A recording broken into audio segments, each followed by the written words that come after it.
Oi, gente, boa tarde. Vamos falar mais um pouquinho então de Grécia, tá? No capítulo anterior, vocês estudaram sobre aquelas antigas civilizações de outra parte, da parte do Oriente Médio, né? Fenícios, persas, os hebreus. Vamos agora para a formação do mundo grego. A Grécia é super conhecida principalmente pelos Jogos Olímpicos, mas não foi esse só o legado que essa civilização super legal deixou para nós. Eu quero pedir a vocês que façam o acompanhamento desse vídeo com o livro didático de vocês em mão, tá bom? Nós estamos no capítulo 5, módulo 2, a partir da página 2. Muito bem. Página 2, vocês deem uma olhadinha, na página 3, perdão, que tem aí um mapa da Grécia Antiga, lá na chamada Península do Peloponeso, ano 1600 a.C. A Grécia fica numa península, então é um puxadinho do mapa, como eu digo sempre a vocês, cercado por muita água, muito mar, e os mares da Grécia são de um azul infinito. Muito bem, vamos para a formação da Grécia. A formação do mundo grego, ela está ligada a uma série de migrações, ou seja, povos, várias pessoas, uma galera que migrou de vários outros lugares lá de cima e acabou parando por ali em busca de condições de vida interessantes. Quem foram esses povos? Aqueus, Jônios, Dórios, Eólios, vários deles, que vocês não têm que decorar o nome. Muito bem. Um desses primeiros povos a se instalar por ali foram os aqueus. Teriam sido os primeiros povos a chegar por ali a partir de 2600 a.C., mais ou menos. E eles fundaram diversas cidades nessa região, que ficou conhecida como Peloponeso, certo? Essas cidades, elas não tinham um governo centralizado. Já começou aquele modelo de cidade-estado. Cada cidade tinha o seu comandante independente uma da outra. Muito bem. E aí, então, eles formaram a civilização micênica. Civilização micênica é uma alusão a Micenas, uma dessas cidades. Teria sido a principal cidade fundada pelos aqueus. Essa civilização durou algum tempo e entra em declínio. A civilização micênica, na verdade, antes do declínio, ela foi influenciada por vários povos, né? Ela agregou o costume dos egípcios, dos cretenses, de vários outros povos, de modo que formou uma cultura muito interessante. E aí ela vai entrar em declínio devido a uma série de fatores, como principalmente as invasões de outros povos. Era muito comum, vocês lembram-se disso, essa coisa de um povo dominar o outro e dominar aquele território que o anterior ocupava. E é justamente isso que vai acontecer. O declínio da civilização micênica, que passa a ser dominada por um outro povo, os chamados dórios, certo? Os dórios vão dominar toda aquela região do Peloponeso, vão estender um pouco esse domínio, né, a outras cidades.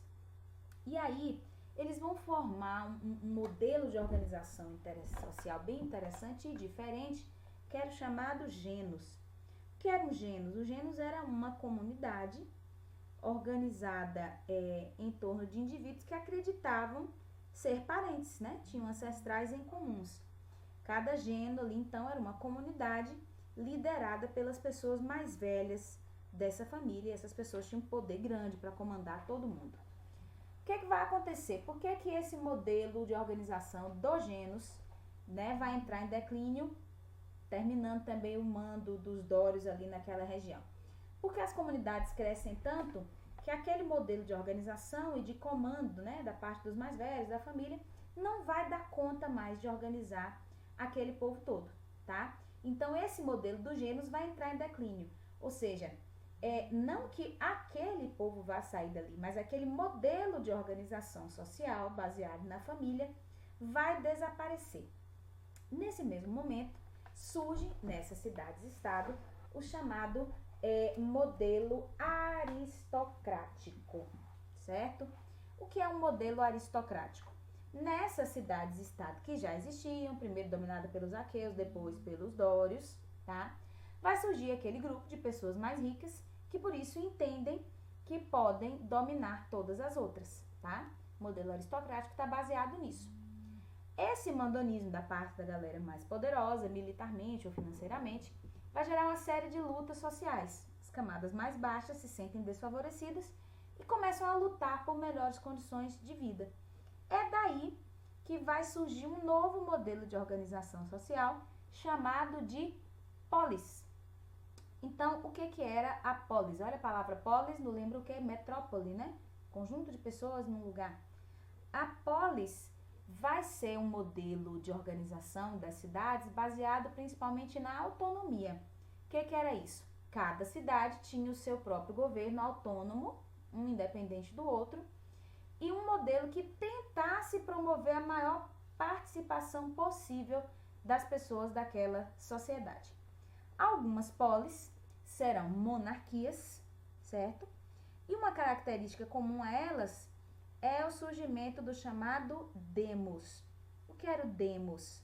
Era justamente uma forma de organização da cidade-estado que tentasse permitir que todos os cidadãos ou habitantes daquela poli pudessem participar da vida política. Então, o demos era basicamente o governo da cidade, o conjunto de cidadãos que participariam daquilo dali, tá? Mesmo nas monarquias, às vezes existiam demos, que eram conselhos. A maioria dessas polis tinha um modelo bem semelhante. Aí vocês vão olhar lá na página 4 e 5 do livro de vocês uma imagem da polis de Atenas. A estrutura fundamental de uma polis era a existência de uma área urbana, que era a haste, era onde existia o teatro, o ginásio, a ágora, o templo, os palácios, tá? Todo mundo sabe da história do teatro, né? Que começa também na Grécia. Tudo isso fazia parte da área urbana. E um muro separava essa área urbana da área rural, que era a cora, né? Onde a galera criava animais, cuidava das plantações, já que a agricultura era a atividade mais importante. Muito bem, tivemos a formação do mundo grego assim. Aqueus primeiro, depois outros, como os dórios e os jônios, foram sucedendo um ao outro. Surgem esses modelos aí, certo? Das cidades-estado dos aqueus, depois o modelo dos gênos, o modelo dos gênos, depois é suprimido pelo modelo da polis. Foram centenas de polis na Grécia, mas duas se destacam, são as mais comentadas até hoje, Esparta e Atenas. Vamos falar sobre elas. Muito bem, a polis de Esparta, que está aí destacada em azul clarinho no organograma de vocês. A polis de Esparta tinha como característica principal ser uma sociedade de guerreiros. Esparta vai se formar da dominação de outras pequenas cidades que se passam a ser unidas em torno de um mesmo governo. Por isso, ela era uma sociedade que o tempo inteiro estava treinada para a guerra. Todos os meninos de Esparta já nasciam sendo treinados para virarem bons guerreiros. Eu acho que o menino, antes de uma mamadeira, já ganhava uma espada. Então, Esparta se torna muito famosa justamente por essa sua intensa e muito eficaz preparação para a guerra, que era um elemento muito comum nessas civilizações antigas, tá?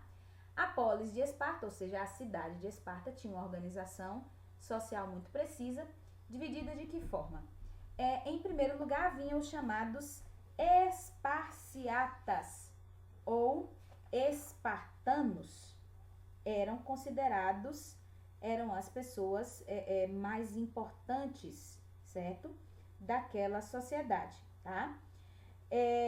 Então, os esparciatas ou espartanos eram uma pequena parcela da população, que era aquela galera mais importante do comando.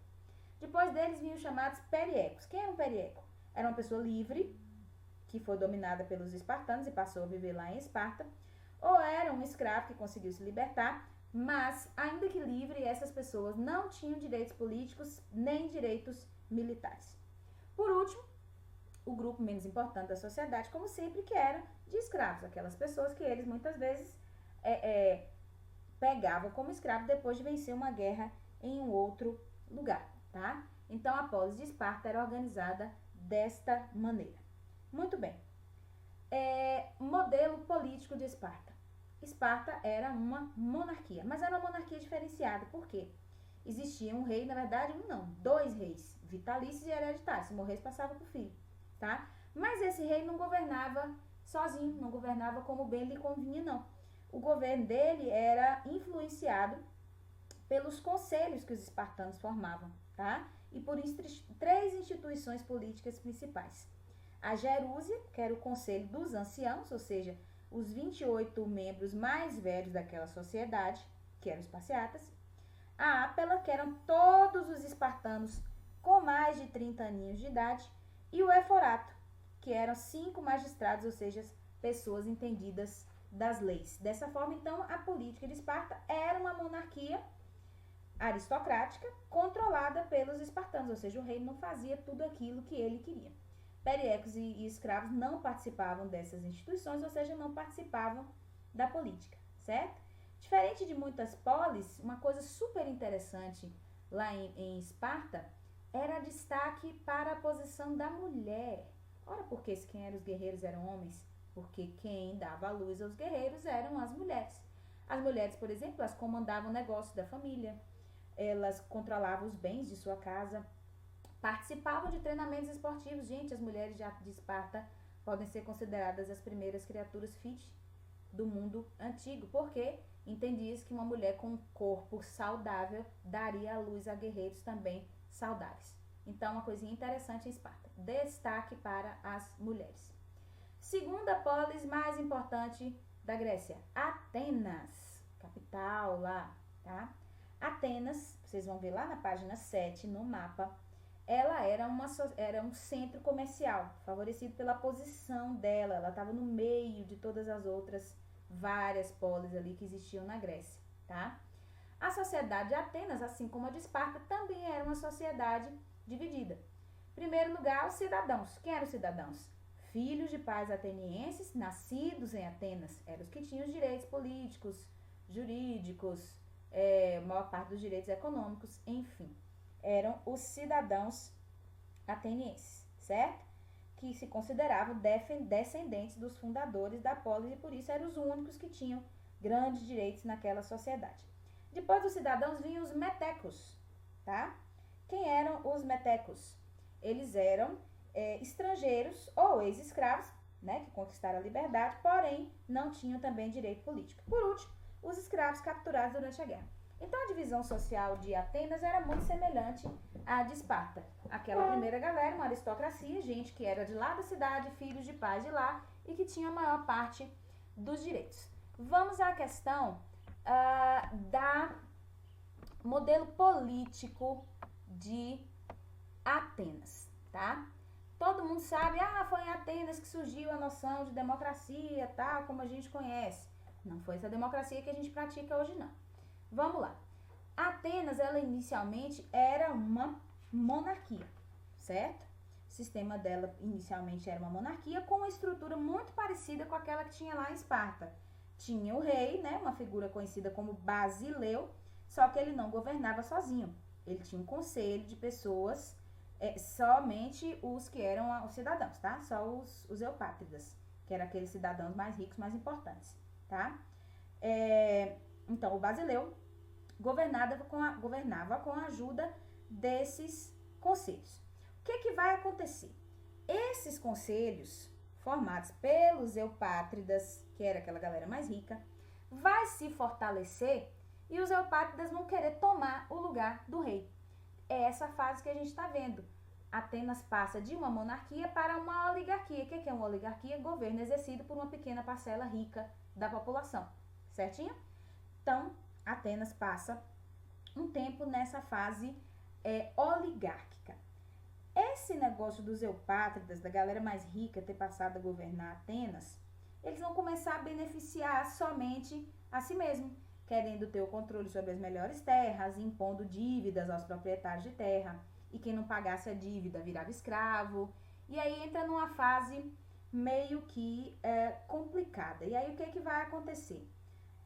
Essa fase da oligarquia vai dar lugar a uma chamada fase tirana, tá? Por que era uma fase tirana? Os pequenos proprietários que vão ficar pobres com esse mandonismo lá dos eupátridas começam a se revoltar, tá? E aí começam a questionar toda aquela situação de somente os eupátridas teriam melhores direitos, etc. e tal. E aí o que vai acontecer? Esses questionamentos vão provocar um desequilíbrio e alguns desses eupátridas vão se tornar chamados tiranos, certo? As tiranias, então, eram regimes onde se utilizava força para derrubar qualquer governante que quisesse se opor ao governo daqueles ali mais poderosos. Esses tiranos tinham apoio de alguns setores prejudicados pelas ações, né, dos eupátridas. Então, o que vai acontecer? Parece estranho, gente, como é que passa da fase oligárquica para a fase democrática, de uma democracia por uma tirania. É super estranho isso aí. Era uma fase democrática, mas não era essa democracia que a gente conhece como hoje, tá? Existiam as pessoas que tentavam ali participar da política. Aqueles antigos da oligarquia, se vendo prejudicados pela tentativa de outros grupos de entrarem na política democraticamente, vão formar as chamadas tiranias, né? Esses tiranos vão ter o apoio de alguns setores, certo? Para tentar superar aquela situação de desigualdade e tudo. Ou seja, vira um conflito em Atenas, tá? Aquela disputa entre os setores mais baixos e os eupátridas.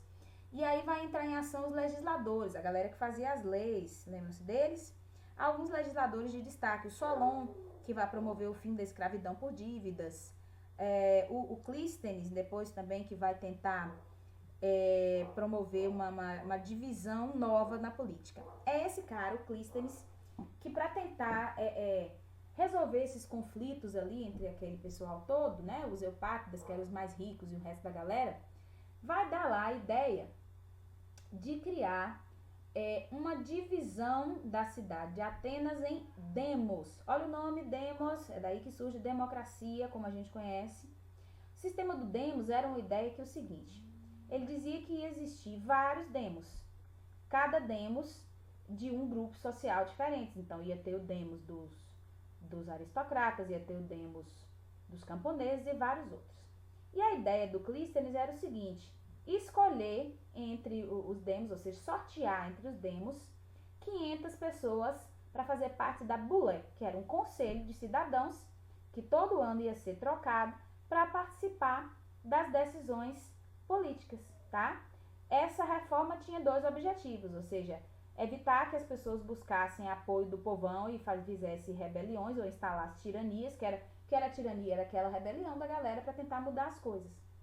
Ou o outro objetivo, que era enfraquecer os eupátridas, para que eles também não voltassem a querer mandar tudo no modelo oligárquico. Ou seja, o esquema do demos era uma forma de evitar conflitos e também de evitar o mandonismo de uma parte só, tá?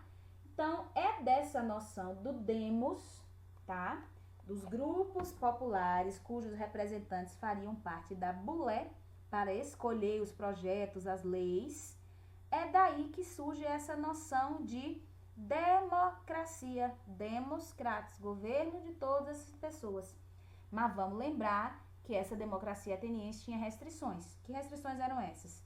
Mulheres não participavam da Bulé, estrangeiros não participavam da Bulé, escravos não eram considerados cidadãos, ou seja, a noção de cidadania na Grécia era restrita.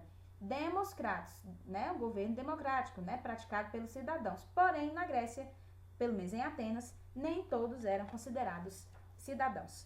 Muito bem, essas foram as duas polis mais conhecidas, que mais se desenvolveram na Grécia. Esparta, pela sua característica guerreira, e Atenas, pelo seu modelo político democrático. Essas duas cidades-estado vão se destacar bastante, e aí a gente entra numa fase das guerras. O que foram as guerras? Vários daqueles povos que nós estudamos antes, vocês viram, fenícios, persas, hebreus, principalmente os persas, tinham uma de seus objetivos era ampliar os seus territórios, principalmente no caso dos persas, que era um império. E aí o que vai acontecer? Vai chegar um momento em que os persas vão fazer investidas lá no território grego, vão tentar dominar a península do Peloponeso. Então, o que vai acontecer?